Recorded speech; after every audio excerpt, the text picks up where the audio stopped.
ঢাকা মেডিকেলের ভর্তি ফর্ম ঘিরে শুরু হয়েছে আলোচনা সমালোচনা। ফেসবুকে একে অপরের বিরুদ্ধে মিথ্যাচার, জালিয়াতি আর বাটপাড়ির অভিযোগ ছড়িয়ে দিচ্ছেন এনসিপির যুগ্ম আহ্বায়ক সারোয়ার তুষার ও সাবেক নেত্রী নীলা ইসরাফিল।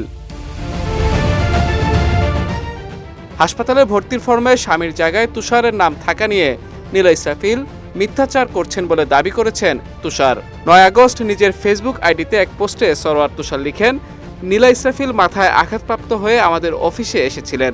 আমরা পুলিশ ও তার পরিচিত মানবাধিকার অ্যাক্টিভিস্ট লেলিন ভাইকে ডেকেছিলাম। পুলিশের উপস্থিতিতে লেলিন ভাই সহ আমরা তাকে হাসপাতালে ভর্তি করি। তিনি আরও লিখেন, ভর্তি ফর্মে কি লেখা হচ্ছে তা তখন খেয়াল করি নাই, সেই সুযোগ ছিল না। ফর্ম ইন্টার্ন ডাক্তাররাই পূরণ করেছেন। এখন দেখা যাচ্ছে এটা সোশ্যাল মিডিয়ায় উদ্দেশ্য প্রণোদিতভাবে সার্কুলেট করা হচ্ছে। হাসপাতালের ভর্তি ফর্মের ফর্মালিটিসের কথা আপনারা সবাই জানেন উল্লেখ করে সরোয়ার তুষার বলেন, নারীর ক্ষেত্রে স্বামী বা পিতার নাম লিখতে হয় অথবা যিনি হাসপাতালে নিয়ে যান তার নাম লিখতে হয়। এখানে পরিষ্কারভাবে দেখা যাচ্ছে কেয়ার অফ লেখা, যেটা লাল দাগের মধ্য দিয়ে ঠেকে ফেলা হয়েছে এবং প্রচার করা হচ্ছে আমি নাকি স্বামীর ঘরে নিজের নাম লিখেছি। আমি কি পাগল? বাটপাড়ির একটা সীমা থাকা দরকার।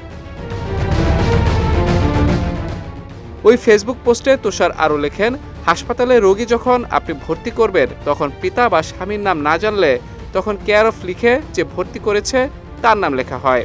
এটা হাসপাতালে ভর্তি এক অতি সাধারণ রীতি। স্বামী বা পিতার ক্ষেত্রে উপরে টিক চিহ্ন দেওয়ার নিয়ম রয়েছে। এসব বাটপাড়ি বন্ধ করতে হবে।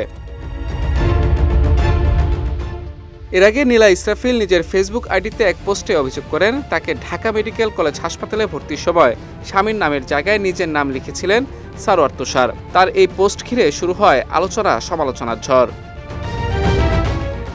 বিজয় টিভি নিউজ ডেস্ক।